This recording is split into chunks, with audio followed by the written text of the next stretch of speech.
ನಮಗಿದೊಂದು problem ಇಂಡಸ್ಟ್ರಿಯಲ್ಲಿ, ಮುಗಿದಿರೋ ಪಿಕ್ಚರ್ಗೆ ಬಿಡಿ ಅಂದರೆ ಅವ್ರು ಬಿಡಲ್ಲ, ಅವ್ರಿಗೆ ಆ ಸಿನಿಮಾ ಮುಖ್ಯ. ಸರ್ ಇನ್ನೂ ಶುರುವಾಗಿದೆ ಸರ್, ಮಾಡಿ ಸರ್ ಇಲ್ಲಿ ಅಂತಾರೆ. ಇವತ್ತು ಡೇ ಫಾರ್ ನೈಟ್ ಥರ ಹೊಗೆ ಹಾಕ್ಬಿಟ್ಟು ಶೂಟಿಂಗು. ನನಗೆ ಎಷ್ಟು ಎಫೆಕ್ಟ್ ಆಗಿದೆ ಅಂದರೆ ಕಣ್ಣಲ್ಲಿ ನೀರು ಬರ್ತಾನೆ ಇದೆ, ಎಷ್ಟು ವರ್ಷ ಆ ಥರ ಆಗ್ಬಿಟ್ಟು.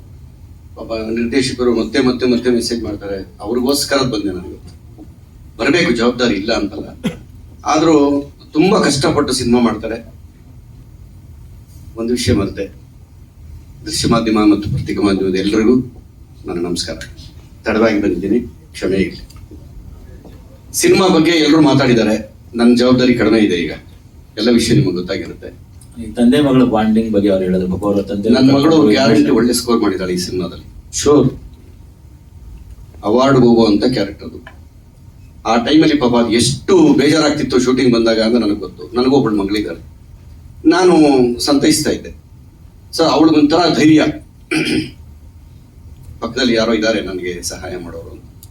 ಯಾಕಂದ್ರೆ ಆ ನೋವು ಅರ್ಥ ಮಾಡ್ಕೊಂಡ್ರೆ ಗೊತ್ತಿರುತ್ತೆ, ಭಾವನೆಗಳು ಇದ್ದವ್ರೆ ಬೇವರ್ಸಿಗಳು ಗೊತ್ತಿರಲ್ಲ. ನಾನು ತುಂಬಾ ಕಲ್ತೆ ಈ ಸಿನಿಮಾದಲ್ಲಿ, ಸಿಕ್ಕಾಪಟ್ಟೆ ಕಲ್ತ್ಬಿಟ್ಟೆ. ಇವಾಗ ಗೊತ್ತಿರೋದಕ್ಕಿಂತ ಜಾಸ್ತಿ ಕಲ್ತ್ಕೊಂಡಿದ್ದೀನಿ. ಅಂತಂತ ಪರಿಸ್ಥಿತಿಗಳು ಬಂದ್ಬಿಡುತ್ತಲ್ಲಿ. ಆದ್ರೂ ಪಾಪ ಅವರು ಯಾವುದಕ್ಕೂ ಜಗ್ಗದಂಗೆ ಬರೋರು ಕ್ಯಾಮ್ರಾ ಮುಂದೆ ಬಂದಂಗೆ ಹಂಗೆಲ್ಲ ಇರಬಾರ್ದು, ಫೀಲ್ ಮಾಡಬಾರ್ದು ಅಂದ್ರೆ ಸರಿ ಅಂತ ಆಕ್ಟ್ ಮಾಡೋರು. ಮತ್ತೆ ಮುಖ ಕೂತ್ಕೊಳ್ಳೋದು ಹಿಂಗೆ. ನಾನು ಹೋಗಿ ಸಮಾಧಾನ ಮಾಡ್ತಾ ಇದ್ದೆ. ತುಂಬಾ ಬಾಂಡಿಂಗ್ ಆಗ್ಬಿಟ್ಟಿತ್ತು ನನಗೂ ಅವ್ರಿಗಲ್ಲಿ. ನನ್ನ ಮಗಳೇ ಬಂದವಳು ನನ್ನ ಜೊತೆಯಲ್ಲಿ ಅನ್ನಷ್ಟು ನನಗೆ ಭಾವನೆಗಳಲ್ಲಿ ಬಂದ್ಬಿಡ್ತಾರೆ. ಚೆನ್ನಾಗಿ ಮಾಡ್ತು ಮಗು, ನಿಜವಾದ ಗೆಲ್ತಿಯ ಬಿಡೋದು. ಸೊ ಇದ್ರ ಜೊತೆಗೆ ನಮ್ಮ ಸಾರಥಿ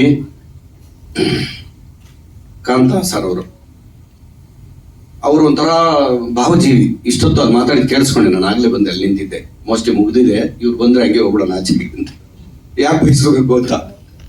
ಎಷ್ಟು ಚೆನ್ನಾಗಿ ಮಾತಾಡ್ತಾರೆ ಅಂದ್ರೆ ಅವ್ರ ಕೋಪನೇ ಬರಲ್ವಾ ಅಂತ. ನಾನು ಸುಮಾರು ಜನ ಡೈರೆಕ್ಟರ್ ಜೊತೆಲಿ ವರ್ಕ್ ಮಾಡಿದೆ. ಒಂದು MS ರಮೇಶ್ ಸರ್, ಅವರು ಜಾಸ್ತಿ ಮಾತಾಡ್ತಿರ್ಲಿಲ್ಲ, ಬೇಗ ಕೋಪ ಮಾಡ್ಕೊತಿರ್ಲಿಲ್ಲ. ಅಸ್ಟೆಂಟ್ ಕರ್ದೇವ್ ಕಳ್ಸೋರು, ಇಂಥದ್ದು ಬೇಕು ನನಗೆ ಹೇಳೋರಿಗೆ ಅಂತ. ಇವರು ಅಷ್ಟೇ, ಎಷ್ಟೆಷ್ಟೋ ತೊಂದರೆಗಳಾಯ್ತು, ಶೂಟಿಂಗ್ ಆಗ್ತಾ ಇರ್ತವೆ ಮಾಮೂಲಿ ಚಿಕ್ಕಪಟ್ಟ. ಆ ಮನುಷ್ಯ ಒಂದು ಚೂರು ರೇಗ್ತಾಗ್ಲಿ ಯಾರು. ಅದಕ್ಕೋಸ್ಕರ ಒಂದಿನ ನನಗೆ ತುಂಬಾ ಜ್ವರ, 110 ಡಿಗ್ರಿ ಜ್ವರ ಅವತ್ತು ನೈಟ್ ಶೂಟಿಂಗು. ನಾನು ಮಾಡಲ್ಲ ಅಂತ ಕೂತ್ಬಿಟ್ಟಿದ್ದೆ, ಆಗ್ತಾರೆ ನನಗೆ, ಚಳಿ ನಡುತ್ತಾ ಇದೆ. ಎಷ್ಟು ಚೆನ್ನಾಗಿ ಕರ್ಕೊಂಡು ಹೋಗ್ಬಿಟ್ರು ಶೂಟಿಂಗಿಗೆ ಅಂದ್ರೆ ರೂಮಲ್ಲಿ ಇದ್ದವ್ರಿಗೆ. ಅಲ್ಲೇನೋ ಊಟದ ಪ್ರಾಬ್ಲಮ್ ಆಗ್ಬಿಡ್ತು ನಮ್ಗೆ, ಸುಮಾರು ಜನ ಆಯ್ತು ಆರ್ಟಿಸ್ಟ್ಗಳಿಗೆ, ನನಗೂ ಆಯ್ತು. ಇನ್ನು ಶೂಟಿಂಗ್ ವಿಚಾರಕ್ಕೆ ಬಂದಾಗ ಚಿಕ್ಕಮಂಗ್ಳೂರು ಮಳೆ ಬರ್ತಾ ಇರುತ್ತೆ, ಹೋಗ್ತಾ ಇರುತ್ತೆ, ಈ ತರ ಎಲ್ಲ ಇರುತ್ತೆ. ಅದರಲ್ಲೂ ಎಲ್ಲ ಅಡ್ಜಸ್ಟ್ ಮಾಡ್ಕೊಂಡು ಅವ್ರಿಗೇನ್ ಬೇಕೋ ಅದನ್ನ ತಗೊಂಡಿದ್ದಾರೆ. ಹೆತ್ತೋರ್ಗೆ ಯಜ್ಞ ಮುದ್ದು ಅಂತ. ಇವಾಗ ನಮ್ಮ ಸಿನಿಮಾ, ನಾವು ಮಾಡಿದ ಸಿನಿಮಾಗಳೆಲ್ಲ ಚೆನ್ನಾಗಿರುತ್ತೆ ಅಂತಾನೆ ನಾವು ಹೇಳೋದು, ಎಲ್ಲರೂ ಹೇಳೋದು ಅಷ್ಟೇ.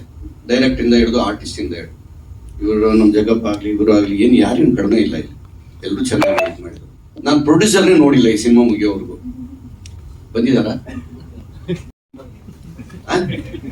ಪ್ರದೀಪ್ ಸರ್, ಇದೇನು ಈಗ ಪರಿಚಯ ಮಾಡ್ತಾರೆ? ಹೌದು ಸರಿ, ಲೊಕೇಶನ್ ಬಂದವ್ರೆ, ಅವ್ರನ್ನ ಪರಿಚಯ ಆಗಕ್ಕೆ ಬಿಡ್ಲಿಲ್ಲ ಜನ.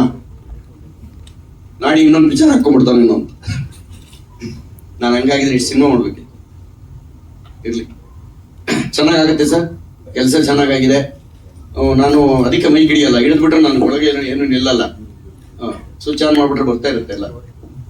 ಅದಕ್ಕೆ ಬೇಡ, ಒಳ್ಳೇದಾಗ್ಲಿ, ಸಿನಿಮಾ ಚೆನ್ನಾಗಾಗ್ಬೇಕು. ಕಾಂತರಾಜ್ ಅವರ ಆಸೆಗೋಸ್ಕರ ಬಂದಿದ್ದೀನಿ ನಾನು. ನೀವೇನು ಹೇಳಿದ್ರಿ, ಊರು ತುಂಬಾ ಪ್ರಮೋಷನ್ ಆಗುತ್ತೆ ಕರ್ನಾಟಕ ಅಂತ, ನಾನು ಹೋಗಲ್ಲ. ಕೆಲಸ ಬಿಟ್ಟು ಹೋಗೋದು ನಾವು. ಇದು ಒಂದು ಸಿನಿಮಾ ಅಲ್ವಾ? ಹೌದು ಸರ್, ಸಂತೋಷ. ಇಲ್ಲಿ ಊಟ ಬಿಟ್ಟು ಹೋಗ್ತಾ ಇರ್ತೀನಿ, ಅಲ್ಲಿ ಊಟ ಕೊಡ್ಬೇಕಲ್ವಾ. ಊಟ ಅಂದ್ರೆ ಎಲ್ಲ ಊಟ ಅಲ್ಲ, ನಾನು ಹೇಳಿದ್ದೀನಿ ಎಲ್ಲ ವಿಚಾರದಲ್ಲಿ. ಹಂಗಾಗುತ್ತೆ, ಕಷ್ಟ ಆಗುತ್ತೆ ಅವ್ರಿಗೆ. ನಮ್ಮನ್ನೆಲ್ಲ ಕರ್ಕೊಂಡೋಗಿ ಇದು ಮಾಡೋಕ್ಕಾಗಲ್ಲ. ಟೈಮ್ ಇದ್ರೆ ಡೈರೆಕ್ಟರ್ಗೋಸ್ಕರ ಖಂಡಿತ ಹೋಗ್ತೀನಿ. ಇಷ್ಟ ಆಗಿದೆ. ಇನ್ನು ನನ್ನ ಪಾತ್ರದ ಬಗ್ಗೆ ಅದೇ ನಾನು ಹೇಳಿದ್ನಲ್ಲ, ನನ್ನ ಮಗಳೇ ನನ್ನ ಜೊತೆ ಆಕ್ಟ್ ಮಾಡ್ದಂಗೆ ಇತ್ತು ಅಂತ. ಇವತ್ತು ಫೋನ್ ಮಾಡಿ ಪಾಪ ಯಾವ್ದೊಂದು ಸಿನಿಮಾ ಕರೆದ್ರು, ನಾನು ಬರೋಕ್ಕಾಗಿಲ್ಲ. ಕಾರ್ಯಕ್ರಮ ಎಷ್ಟು ಫೀಲ್ ಮಾಡ್ತಿತ್ತು ಅವಳಿಗೆ ಅಂದ್ರೆ, ಸ್ಕ್ರಿಪ್ಟ್ ಅಲ್ಲಿ ಬಂದಾಗ ಮಾತ್ರ ಕ್ಯಾಮ್ರಾ ಮುಂದೆ ಅದನ್ನ ಆಕ್ಟ್ ಮಾಡೋದು, ಅಲ್ಲಿ ಹೋಗ್ಬಿಟ್ಟು ಸುಮ್ಮನೆ ಮೌನ ಕೂತ್ಕೊಂಡ್ಬಿಡೋದು. ಅಯ್ಯೋ ಅನ್ಸೋದು ನೋಡ್ತಾ ಇದ್ರೆ. ನಮಗೂ ಬಿಟ್ಕೊಡಕ್ಕಾಗ್ಲಿಲ್ಲ, ಅಲ್ಲಿ ಲೊಕೇಶನ್ ಪ್ರಾಬ್ಲಮ್ ಇತ್ತು. ತುಂಬಾ ನೋವು ಅನ್ಪಿಸಿದ್ಯಾ. ಡೈರೆಕ್ಟರ್ ಕನಸು ನನಸಾಗುತ್ತೆ. ತುಂಬಾ ಚೆನ್ನಾಗಿ ಮಾಡಿದ್ದಾರೆ ಸಿನಿಮಾ. ಡಬ್ಬಿಂಗ್ ಮಾಡ್ದಾಗ ನೋಡಿದೆ ನಾನು. ಇವತ್ತು ಕೂಡ ನಾನು ಹೇಳಿದೆ, ಇಲ್ಲಪ್ಪ ನನಗೆ ಆಗ್ತಾ ಇಲ್ಲ, ಬರಕ್ ಬಿಡಲ್ಲ ಇವರು. 6 ಗಂಟೆಗೆ ಬಿಟ್ಟು ನಾನು ಬರೋದು ಇಲ್ಲಿಂದ ಸಿರ್ಕಿ ಅಪಾರ್ಟ್ಮೆಂಟ್ ಹತ್ರ ಇದ್ದೀನಿ ಅಂತ ಹೇಳಿ. ಇಲ್ಲ, ಲೇಟ್ ಆದ್ರೂ ಪರವಾಗಿಲ್ಲ, ನೀವು ಬರ್ಬೇಕು. ಬಂದಿದ್ದೀವಿ. ಇಡೀ ಟೀಮ್ಗೆ ಒಳ್ಳೇದಾಗ್ಲಿ. ನಿರ್ಮಾಪಕರು ನಮ್ಮನ್ನು ನಂಬಿ ಹಣ ಹಾಕಿದ್ದಾರೆ, ಅವರನ್ನ ತಿಂದಿದ್ದೀವಿ. ದೇವರು ಎಲ್ರಿಗೂ ಒಳ್ಳೇದು ಮಾಡಲಿ ಅಂತ ಹೇಳಿ ಆಶಿಸ್ತೀನಿ. ಮಾಮೂಲಿ ಕೇಳಿದಾಗೆ ನಿಮ್ಮನ್ನ ಕೈ ಮುಗಿದು ಕೇಳ್ಕೊತೀನಿ. ಇಷ್ಟು ವರ್ಷ ನಮ್ಮನ್ನೆಲ್ಲ ಕಾಪಾಡ್ಕೊಂಡ್ ಬಂದಿದ್ದೀರಿ ಇಂಡಸ್ಟ್ರಿಯಿಂದ, ನಾನೊಬ್ಬನಲ್ಲ, ಎಲ್ಲರನ್ನು ಅದೇ ರೀತಿ ಈ ಸಿನಿಮಾಗೂ ಸಪೋರ್ಟ್ ಮಾಡಿ ಅಂತ ಹೇಳಿ ನಮ್ಮಲ್ಲಿ ಕೇಳ್ಕೊತೀನಿ. ನಮಸ್ಕಾರ. ಮೂರು ವಾಯ್ಸ್ ಬರ್ತಾ ಇದೆ. ಹಾ.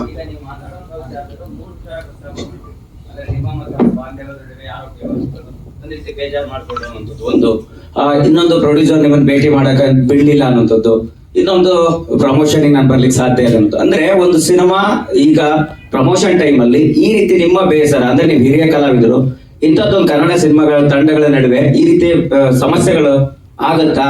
ಅದನ್ನ ನೀವು ಅಷ್ಟೊಂದು ಗಂಭೀರವಾಗಿ ತಗೊಂಡಿದ್ದೀರಲ್ಲ, ಏನ್ ಹೇಳಕ್ ಇಷ್ಟಪಡ್ತೀರಿ? ನಾಗಣ್ಣ ನಮ್ಮೆಲ್ರಿಗೂ ಹಿರಿಯರು, ಎಲ್ಲೇ ಬರ್ಲಿ ಚೆನ್ನಾಗಿದ್ಯಾ ಅಂತಾರೆ, ನಾನು ನಮಸ್ಕಾರ ಅಂತೀನಿ. ಅದು ಕೊಡ್ತಿದ್ರೆ ಹಿರಿಯ ಅಂತ ಹೆಂಗ ಅನಿಸ್ತದೆ? ಒಂದು ಪ್ರಶ್ನೆಗೆ ಆಯ್ತಾ. ಈಗ ನಾನು ಹುಷಾರಿಲ್ಲದೆ ಮಲೆಬಟ್ಟೆ ಹಾಸ್ಪಿಟ್ಲಲ್ಲಿ ಚಿಕ್ಕಮಂಗ್ಳೂರು ನನ್ನ ಫ್ರೆಂಡ್ ಒಬ್ಬ ಬಂದು ನಂಗೆ ಸಹಾಯ ಮಾಡಿದ್ರು. ಅಂದ್ರೆ ಚಿತ್ರತಂಡ ನಿಮ್ಗೆ ಅವಾಗ ಇಲ್ಲ ಸಪೋರ್ಟ್ ಮಾಡಲಿಲ್ಲ? ಫೋನಲ್ಲಿ ಶೂಟಿಂಗ್ ಮಾಡ್ತಾ ಇದೀವಿ, ನೀವು ಆರಾಮಾಗಿರಿ, ದೇವ್ರು ಒಳ್ಳೇದ್ ಮಾಡ್ಲಿ. ಮ್ಯಾನೇಜರ್ ಬರ್ಲಿಲ್ಲ, ಅದು ನನಗೆ ತುಂಬಾ ಬೇಜಾರು. ಇವ್ರು ಬಿಡಿ ಎಲ್ಲ ಬಿಸಿ ಇರ್ತಾರೆ, ಮ್ಯಾನೇಜರ್ ಕೂಡ ಬರ್ಲಿಲ್ವಲ್ಲ. ಏನೋ ಹೆಚ್ಚು ಕಮ್ಮಿ ಆಗ್ಬಿಟ್ಟಿದ್ರೆ ಇಲ್ಲಿ ಬಂದು ಒಂದು ಹೂವಿನ ಬೊಕ್ಕೆ ಕೊಟ್ಬಿಟ್ಟು ಹೊರಟೋದ್ರೆ ಪ್ರಯೋಜನ ಏನು? ಕೆಲವೆಲ್ಲ ತಿಳ್ಕೊಬೇಕು. ನಾವು 100 ಸಿನಿಮಾ ಅಲ್ಲ, 176 ಸಿನಿಮಾ ಆಯ್ತು, ನಾವಿನ್ನೂ ಏನು ಕಲ್ತಿಲ್ಲ ಲೆಕ್ಕದಲ್ಲಿ. ಎಂತೆಂಥ ದಿಗ್ಗಜರಿದ್ರು ಈ ನಾಡಿನಲ್ಲಿ, ಈ ಮಣ್ಣಲ್ಲಿ. ಈ ಕೂತಿರೋರ್ಗೆ ಏನು ಕಡಿಮೆ ಅನುಭವ ಇದೆಯಾ? ಎಂತೆಂಥವ್ರು ನೋಡ್ಕೊಂಡ್ ಬಂದಿದ್ದೀರಾ? ಆ ಪದ ಬಂದಿದ್ದು ಏನಕ್ಕೆ ಅಂತ ಈಗ ಗೊತ್ತಾಗಿರ್ಬೇಕು ನಿಮಗೆ. 3 ಪ್ರಶ್ನೆಗೆ ಉತ್ತರ ಸಿಕ್ಕಿದೆ. ನಮಸ್ಕಾರ. ನಾನಿ ಸರ್, ಯಾವತ್ತು ನೀವು ಮಾತಾಡಿರಲಿಲ್ಲ, ಈ ತರ ಮಾತಾಡಿಲ್ಲ ಸ್ಟೇಜಲ್ಲಿ. ಇಷ್ಟು ವರ್ಷ ಆಯ್ತು, ಏನೋ ಇದೆ ಹೇಳಕ್ಕೆ ಮನ್ಸಲ್ಲಿ ಇದೆ? ಏನೂ ಇಲ್ಲ. ಈಗ ಒಂದ್ ಸಂಸಾರದಲ್ಲಿ ನನ್ನ ಮಗಳು ಅಳಿಯ ಎಲ್ಲ ಇರ್ತಾರೆ. ಇವಾಗ ಮಗನಿಗೆ ಮದುವೆ ಮಾಡುವಾಗ ನೋಡಕ್ ಚೆನ್ನಾಗೇ ಇರ್ತಾರೆ ಎದುರುಗಡೆ.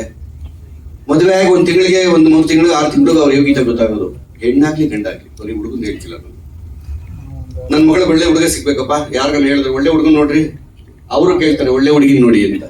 ಏನು ಒಳ್ಳೇದು ಅಂದ್ರೆ ನೋಡಕ್ ಚೆನ್ನಾಗಿದ್ರೆ ಸಾಕ. ಈ ಕಾನ್ಸೆಪ್ಟ್ ತುಂಬಾ ಚೆನ್ನಾಗಿದೆ ಸಿನಿಮಾದಲ್ಲಿ, ಅದನ್ನ ನೀಟಾಗಿ ಹೇಳ್ಕೊಂಡು ಹೋಗಿದ್ದಾರೆ ಡೈರೆಕ್ಟರ್, ಅದು ಖುಷಿ.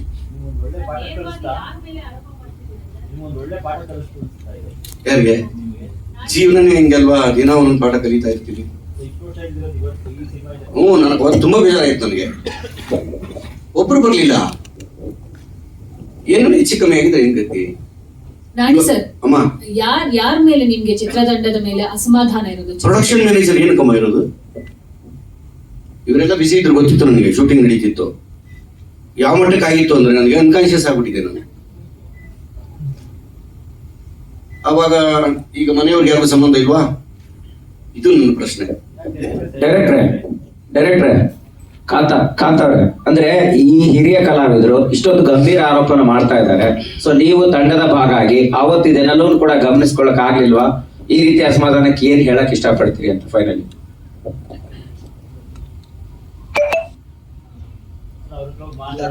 ಇಲ್ಲ ಸರ್, ಅಂದ್ರೆ ಯೂಶಲಿ ಅಣ್ಣನಿಗೂ ಆಗಿತ್ತು ಆ ತರದ್ದು. ಅಂದ್ರೆ ಹೆಲ್ತ್, ಇವಾಗ ಚಿಕ್ಕಮಗಳೂರು, ನಾವ್ ಇಲ್ಲಿಂದ ಬೆಂಗಳೂರಿಂದ ಅಲ್ಲಿ ಹೋಗಿದ್ದೀವಿ 15 ದಿವಸ 20 ದಿವಸ. ಆಕ್ಚುಲಿ ಇವರು ಲೇಖಾ ಅವರನ್ನು ಸಹ 104 ಯಾವುದು ನೀನೇ ನೋಡಲ್ಲಿ ಸಾಂಗ್ ಶೂಟ್ ಮಾಡ್ಬೇಕಾದ್ರೆ 104 ಇವ್ರಿಗೆ ಜ್ವರ. ನೈಟ್ ಇವರು ಹಾಸ್ಪಿಟಲ್ಗೆ ಅಡ್ಮಿಟ್ ಆಗಿ ಬೆಳಗ್ಗೆ ಲಿಟ್ರಲಿ ಬಂದಿದ್ದಾರೆ. ಅವ್ರು ನಿಂತ್ಕೊಳಕ್ ಆಗ್ತಾ ಇಲ್ಲ. ಈವನ್ ನಾನು ಅಷ್ಟೇ, ಆ ದೇವಸ್ಥಾನದ ಶೂಟ್ ಮಾಡ್ಬೇಕಾದ್ರೆ ನಮಗೂನು ಹುಷಾರಿಲ್ಲ ಸರ್. ಅಂದ್ರೆ ಈ ತರದ್ ಅಂದ್ರೆ ಏನೋ ಒಂದು ಒಳ್ಳೆ ಕೆಲಸ ಮಾಡ್ಬೇಕಾದಾಗ ತಪ್ಪು ಒಪ್ಕೊಳ್ಳ ಅಂದ್ರೆ ಆಗತ್ತೆ. ಆ ಟೈಮಲ್ಲಿ ಅಣ್ಣ ನಮ್ಮಿಂದ ಏನಾದ್ರು ನನ್ನ ಕಡೆಯಿಂದ ಮಿಸ್ ತಪ್ಪಾಗಿರುತ್ತೆ. ಹೌದೌದು ಸರ್, ಹೌದು ಸರ್,